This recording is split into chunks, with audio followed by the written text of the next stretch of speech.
제 7년의 여호야다가 용기를 내어 그랬습니다. 그러니까 아달랴가 권력을 잡고 나라를 통치했습니다. 아달랴는 성품이 악한 여인이고 우상을 숭배하는 자입니다. 그 할아버지 때부터 유명한 우상 숭배 집안입니다. 이런 사람이 나라를 다스리니 어떠하겠어요? 온 세상이 부패해졌을 것이고 사람들은 죄에 미혹되고 그냥 자기가 좋아하는 대로 막 살았을 겁니다. 그리고 고대 시대에는 우상 숭배에 반드시 그 음란이 뒤따르는데 이런 걸 통해 가지고 유다 왕국이 굉장히 부패하고 음란하고 그렇게 해졌을 거예요. 그리고 아달랴가 왕자들을 다 죽였다. 22장 10절에 유다 지배 왕국의 씨를 모두 진멸하였다. 왕자들을 다 죽였다. 그런데 그걸 죽이고 정권을 잡았습니다. 그러니까 왕이 될 사람 씨를 다 말려버리는데 그게 그 왕자들이 뭐 한 곳에 모여 있는 것도 아니고 뭐 부산에도 살고 대구도 살고 막 그럴 거 아니겠어요? 그걸 쫓아다니면서 다 죽였다. 그 6년 동안 온 나라에 아주 폭력이 흘러넘쳤을 겁니다. 그리고 이 악한 자들이 권력을 잡으면은 그 주변에는 또 그런 사람들이 모여듭니다. 그 비위를 맞추는 사람들. 예. 안 그럴 것 같은 사람들도 그 시대가 악하면은 옛날에 우리 선비들은 그냥 시대가 악하면은 고향으로 낙향해가지고 그래서 초에 묻혀서 자식들에게도 이런 시대는 벼슬을 하지 말라 그렇게 글을 남길 정도로 사는 사람들도 있지만은 또 시대가 그리 되면은 거기 아부해서 출세하려고 하는 사람들이 있죠. 그 세조 때도 세조가 그렇게 권력을 잡으니까 세조의 아우 금성대군이 이제 그 수능에서 이제 반란을 모의하잖아요. 다 준비해서 하려고 할 때 그 밑에 있던 종이 한 놈이 가서 고발을 해가지고 붙잡혀서 그 선비들이 다 죽었잖아요. 다 죽었죠. 그걸 해가지고 자기는 출세하려고 하는 그런 인간들이 항상 있습니다. 더군다나 이 폭력의 시대에는 그런 폭력으로 사람을 짓누르는 것을 좋아하는 사람들이 또 등장한다. 예. 사탄이 아달랴를 도구로 사용해서 하나님의 백성들과 하나님의 나라를 파멸의 길로 몰고 갔습니다. 그러나 사탄은 항상 그렇습니다. 사람들에게 하나님의 백성들을 괴롭히고 고통을 줄 수는 있지만은 멸망시킬 수는 없어요. 하나님은 그런 가운데서도 하나님의 사람들을 준비시킵니다.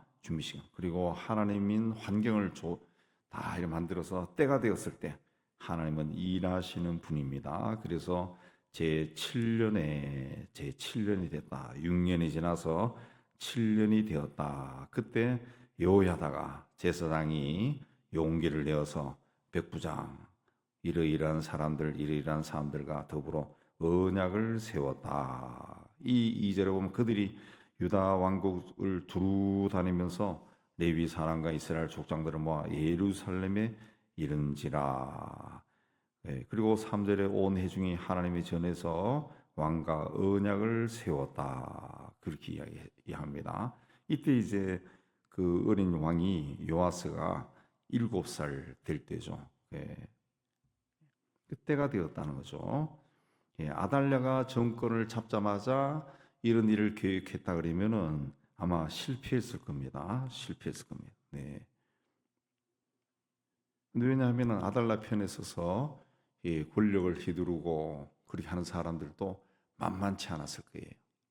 우리나라도 마찬가지죠. 세조가 권력을 잡자마자 거기에 대해서 이거는 아니올시다 하고 이거는 아니다라고 했던 사람들은 다 죽었어요. 다 죽었습니다. 만약에 그 사람들이 한 5년, 10년 정도 좀 기다리고 민심이 돌아서기를 기다리고 사람을 규합하고 겉으로는 충성하는 척하고 그렇게 했으면 또 달라졌을 수도 있죠. 그런데 이 사람들이 그래서 7년째에 그런 일을 했다. 6년 동안 이제 아달랴가 어떻게 나라를 다스리는지 사람들이 다 봤습니다. 그 보고 나라가 이렇게 해서는 안 되겠다. 그런 환경에서 이제 백부장이나 군인들과 방백들과 족장들의 마음이 모여져서 다 오시오. 뭐냐 뭐를 모이되 어디로 모이시오. 그러니까 모인 거죠. 그리고 왕자가 즉위하여야 할지라 3절에 그렇게 해서 4절부터 이제 즉위식을 이제 준비하죠. 준비하고 이제 왕을 세웁니다. 왕을 세웁니다. 11절에 보면은 멸류관을 씌우고 율법책을 쓰고 왕을 세웠다 그랬습니다. 여호야다는 하나님의 말씀을 의지해서 악의 세력을 물리쳤습니다. 영적인 일은 영적으로 처리해야 됩니다. 그래서 여호야다가 제일 먼저 한 것은 하나님의 성전에서 왕과 온 백성의 대표들을 모아서 언약을 세웠다. 1절에 언약을 세웠다 그랬습니다. 그 언약을 세웠다라고 하는 것은 하나님께서 다윗 왕가에 하신 말씀을 이루기로 순종한 겁니다. 하나님께서 다윗 왕가에 끊어지지 않게 하겠다 하신 말씀을 이루기로 순종한 겁니다. 그리고 이 아달랴는 엄밀하게 이야기하면은 그 북쪽에서 남쪽으로 시집 온 사람이죠. 유다 가문이 아니죠. 그래서 유다 가문 다윗 왕가에 대한 말씀을 이루기로 순종하고, 두 번째는 악한 세력과 대적한 겁니다. 마귀를 대적하라. 그리하면 너희를 피하리라 그랬습니다. 마귀를 대적하라 그랬습니다. 우리 삶의 집안에 어떤 어려움이 생겼을 때 아이고 어려움이 생겼네. 하나님이 살려주세요. 어떻게 하면 좋아요. 이게 아니라 예수 이름으로 물러가라고 자꾸 이야기하고 나에게는 예수의 십자가의 피가 흐른다. 예수의 피가 흐른다. 예수님의 피가 나를 정결하게 하셨다. 자꾸 선포하는 거죠. 자꾸 선포하고 예수의 피 자꾸 이야기하는 거죠. 몸에 아픈 부분이 있을 때 예수의 피가 내 몸을 다 정결하게 하셨다. 자꾸 고백하는 거예요. 그 악한 세력을 대적하는 겁니다. 예수께서도 내가 너희에게 뱀과 정갈을 밟으며 원수의 모든 능력을 제어할 권세를 주었으니 너희를 해할 자가 결단코 없으리라 그랬습니다. 그래서 주께서 하신 말씀을 붙들고 마귀를 대적하면은 도망을 가게 돼 있습니다. 그러니까 항상 말씀을 선포하는 거죠. 말씀을 놓는다. 그죠? 말씀을 놓는다. 그 말씀입니다. 그 믿음의 글들에 보면은 그 어디 있어요? 가다가 풍랑을 만나는데 그때 예수님의 말씀이 생각나서 풍랑을 잔잔케 하신 주의 말씀이 생각나서 주께서 풍랑을 잔잔케 하셨지 않습니까? 주여 이 풍랑을 잔잔하게 해주세요. 그렇게 하니까 풍랑이 잔잔해졌다. 이 실화입니다. 진짜 그 선교사의 어떤 글을 보니까 나오더라. 그래서 그 기도한 사람도 놀랬다. 그런 이야기들이 있어요.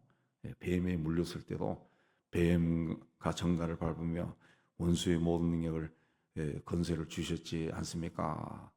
뱀에게 물린 모든 독은 다 묽어지고 사라져라. 예수의 피가 흘러가면 다 사라져라. 그렇게 하니까 독도 퍼지지 않고 또 살아났다. 그런 이야기도 있어요. 그러니까 말씀을 놓으라. 말씀을. 그러니까 하나님의 권능은 어느 순간에 번뜩거리면서 어떤 감정에 막 감동이 오고 이런 것보다는 말씀입니다. 말씀. 우리 시대는 말씀이에요. 그래서 성경을 읽고 그 말씀이 어떤 거는 내가 외워가지고 내 마음에 담고 다니고 그렇게 해서 그걸 막 던지는 거야. 던져. 예. 근데 사람들이 그 말씀 읽는 거는 이상하게도 싫어해요. 성경 읽는 거는 참 이상하게도 싫어하는데 그 왜 싫어할까? 마귀가 주는 마음이죠. 읽으면 능력이 생긴다는 걸 아니까 못하게 하는 거지. 근데 읽어야 됩니다. 읽고 중요한 건 외우고 그렇게 해서 내 마음에 담고 있어야 어떤 일을 만나면 그 말씀을 던질 수 있는 거죠. 주께서 이렇게 말씀하셨습니다. 시편의 기도 보세요. 다 그렇게 이야기하지. 주님이 말씀하시기를. 성경에 나오는 그 하나님의 종들의 기도 보세요. 다 주께서 말씀하시기를. 베드로도 그렇게 하고 사울도 바울도 그렇게 하고 다 그렇게 합니다. 다 그렇게.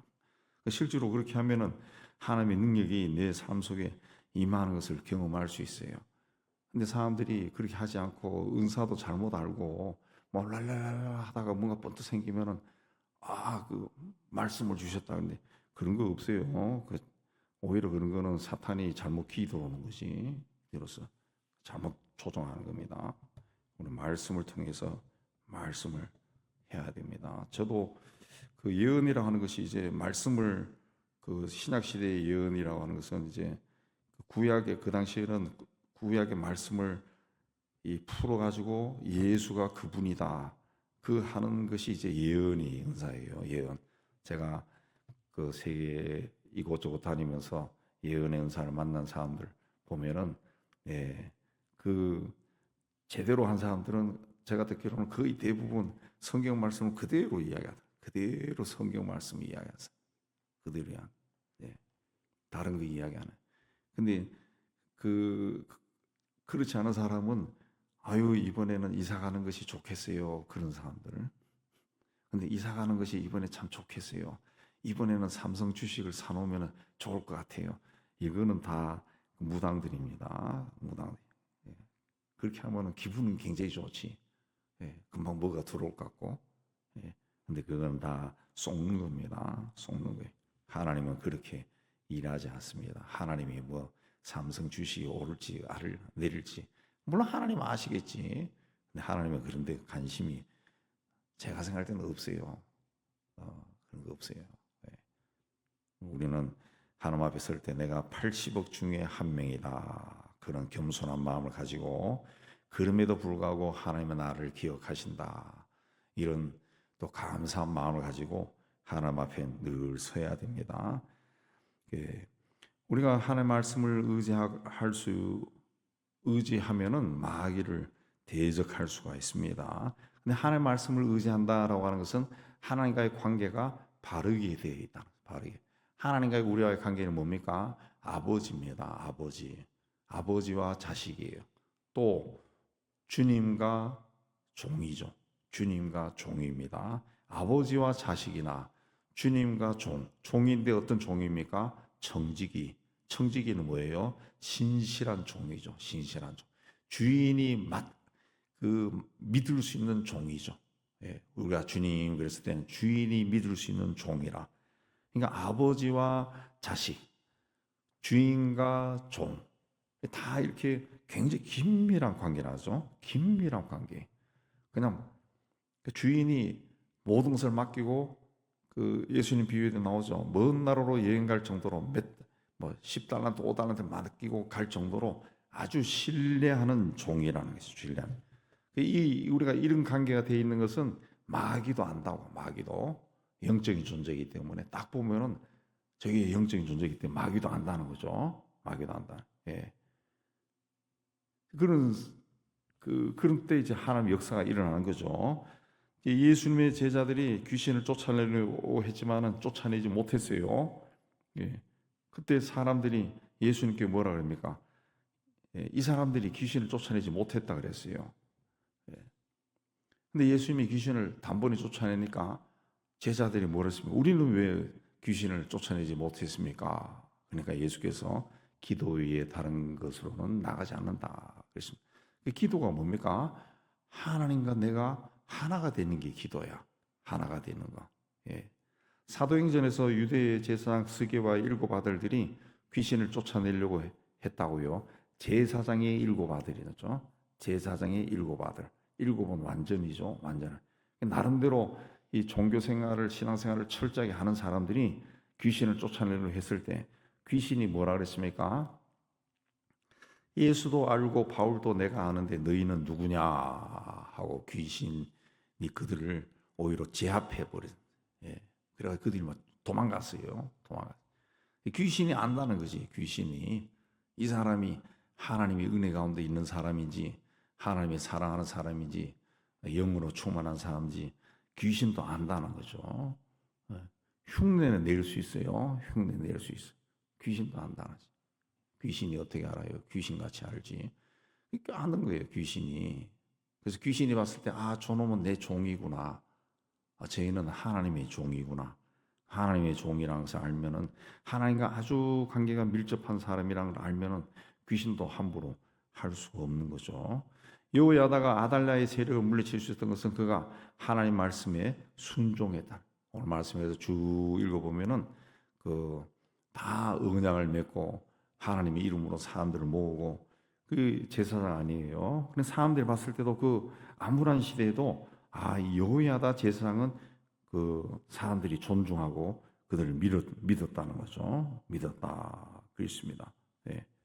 그래서 그 물리칠 수가 있는 겁니다. 예. 여호야다는 아달랴가 권력을 잡은 암울한 시기 6년을 그냥 보내지 않았습니다. 예. 어느 날 갑자기 이런 일이 일어난 것이 아니라 때를 기다리며 준비해 왔을 거예요. 아달랴의 폭정 아래에서 나라가 쑥대밭이 되었을 겁니다. 뭐 성전에서 예배하는 것도 쉽지 않았을 거예요. 예. 그러나 그는 그 세월을 불평하거나 원망하면서 지내지 않고 때를 기다리며 준비했다. 처음에는 아달랴와 아달랴의 아부에서 권력을 누리려고 하는 사람들의 권세가 대단했을 겁니다. 아무도 어떻게 할 수가 없었을 거예요. 근데 그런 폭정이 6년 동안 계속되면서 생각이 있는 사람들이 왕에게로 여호야다에게로 하나둘 모였을 겁니다. 그래서 1절 2절에도 보면은 하나둘 모였다. 그 일을 할 때도 여호야다가 용기를 내어기 했다 그랬죠. 굉장히 그 시대가 굉장히 무서운 시대였다는 거죠. 그 시대에 여호야다가 용기를 냈다. 용기를 내서 이 사람 가만히 만나고 저 사람 가만히 만나고 해서 시대가 이렇게 해서는 안 되지 않습니까? 우리가 하나님의 백성인데 저 우상을 믿는 여자가 들어와가지고 나 사람들을 죽이고 이 포악한 일을 하는데 이렇게 하면 안 되지 않습니까? 그러니까 한 사람 한 사람 모여들었다는 거죠. 어느 날 휘바람 호각을 부니까 사람들이 와 하고 모여든 게 아니라 그 7년째 굉장히 오랜 세월이 걸린 거죠. 몇 달에 걸쳐서 한 명 만나고 조용히 만나고 저 사람은 내가 말하면 따라올까 뭐 고민도 많이 하고 그렇게 했겠죠. 그냥 기도하면서 그렇게 했다는 거죠. 우리가 어려운 일을 만나거나 고난을 만나면 좌절하거나 절망하기 쉽습니다. 그러나 그 어려운 일을 힘들고 어려운 일을 만났을 때 좌절하고 절망하고 슬퍼하고 괴로워하면은 더 인생이 괴로워지는 거예요. 괴로워지. 그런 일을 그렇다고 해가지고 하나님 보고 아이고 눈물을 닦아라, 아이고 불쌍해라 하고 물론 하나님의 긍휼하심도 임하지만은 성경을 쭉 읽어보면 그런 일은 별로 없어요. 그런 가운데서도 우리가 준비해야 돼. 하나님을 찾아야 돼. 힘들고 힘들 때일수록 눈물을 흘리며 씨를 뿌린 자는 기쁨으로 거둔다. 정말 눈물이 쏟아지는 그런 괴롭고 슬프고 막 아픈 그런 환경에서도 주님을 찾고 자꾸 부르면은 하나님의 위로가 임하고 하나님이 해결해 주는 겁니다. 해결해 주는. 서로 내가 원하는 대로 이루어지지 않는다 할지라도 다니엘의 세 친구들처럼 그리 아니하실지라도 나는 하나님을 떠나지 않겠습니다. 하박국처럼 나는 그래도 하나님을 찬양하겠습니다. 이게 믿음의 사람이죠. 이게 믿음의 사람. 내가 원하는 대로 안 되어도 하나님은 당신은 나의 하나님이심. 하나님이 다른 방법으로 다 인도하실 줄 믿습니다. 아달랴의 세력을 물리친 후 여호야다가 제일 먼저 한 일이 뭡니까? 하나님의 백성이 되자 그겁니다. 16절에 자기와 모든 백성과 왕 사이 언약을 세워 여호와의 백성이 되리라. 그래서 하나님의 백성이 되자. 그래서 17절에 온 국민이 바알 신당에 가서 제단들을 다 부셔버리고 바알 제사장도 죽여버렸습니다. 그리고 율법에 기록된 대로 하나님께 18절에 번제를 드리고 다윗이 정한 규례대로 노래를 부르고 찬양을 하고 예배를 회복시킨 거죠. 그리고 19절에 부정한 자는 성전에 들어오지 못하게 했습니다. 성전을 거룩하게 지켰다. 그랬습니다. 지켰다. 우리가 이 뭐 예배당이 작고 상가가 되어 있지만은 제가 몇 번 이야기했지만 우리 몇 번 이렇게 무슨 공사할 때 그 공사하는 사람들이 일꾼들이 여기 들어온다 그러면 그 사람들이 여기 예배당이 있네 그리고 굉장히 조심스러워해요. 조심스러워해요. 뭘 할 때도 더럽히지 않으려 그러고 자기들이 청소하고 깨끗하게 하려고. 그러니까 이 바깥 사람들도 불신자들도 이게 예배당이구나 그러면은 굉장히 조심한다는 거지. 조심한다.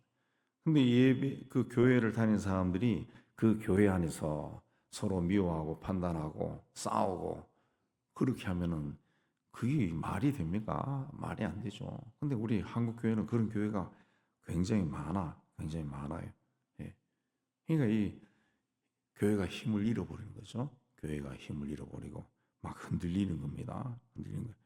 그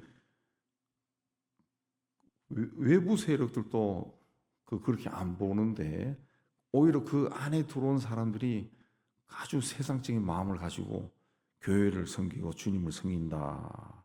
그러면은 주님이 어떻게 은혜를 줄 수가 있겠어요?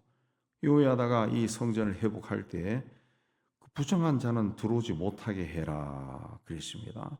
거룩성을 유지했다는 거죠.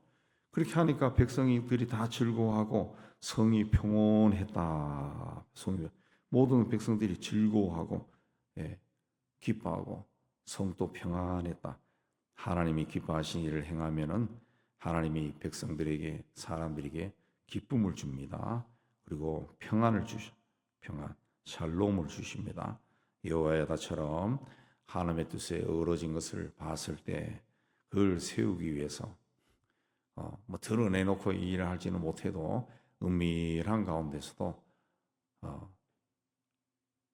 교회 한 구석에 또 세상 한 구석에서라도 내가 하나님의 자녀지, 내가 주의 종이지. 뭐 주의 종이라고 하는 것은 우리 옛날에 그런 이야기도 있었어요. 아마 몇십 년 됐네요. 청년 때. 다 성경 읽다 보니까 다 예수 믿는 사람들은 다 하나님의 자녀이면서 동시에 종이거든. 종. 근데 목사님이 설교할 때마다 자꾸 자기를 종이라 그래. 근데 나도 종인데 목사님도 종이야. 그래서 그 웃기는 일이 이제 옛날에는 장로들이 지금도 장로들이 대표기도 하는 교회들이 있죠. 그래서 어떤 장로가 기도할 때 목사님 오늘 설교할 때 은혜가 넘치게 해달라고 할 때도 그 주의 종님이 말씀을 전할 때 은혜가 넘치게 하세요. 나는 종이고 목사님은 종님이야. 종님. 종은 다 종이지 무슨 종님이에요. 그런 것들이 다 엉뚱한 거예요. 엉뚱한 거예요. 다 주님 그랬을 때는 다 우리가 다 종입니다. 목회자만 종이 아니라 평신도도 다 종이야. 종일 때 주님 그런 거고 아버지 그럴 때는 하나님과 내가 아버지와 자식의 관계구나. 그거예요. 그거. 종도 그냥 종이 아니라 아까 말씀드린 것처럼 청직이야. 주인이 믿을 수 있는 사람이라 믿을 수 있는. 하나님이 우리를 볼 때는 그렇게 보십니다. 그러므로 이제는 우리가 하나님 앞에 그런 마음으로 나아가기를, 그래서 주님과 좋은 관계를 맺고 우리 인생 문제도 논의하고 주님이 풀어주신 것을 기대하고 감사하고 그래서 모든 것을 이기고 승리하는, 그리고 하나님 보시기에 바르게 하는 여러분 다 되시기를 주의 이름으로 축복합니다.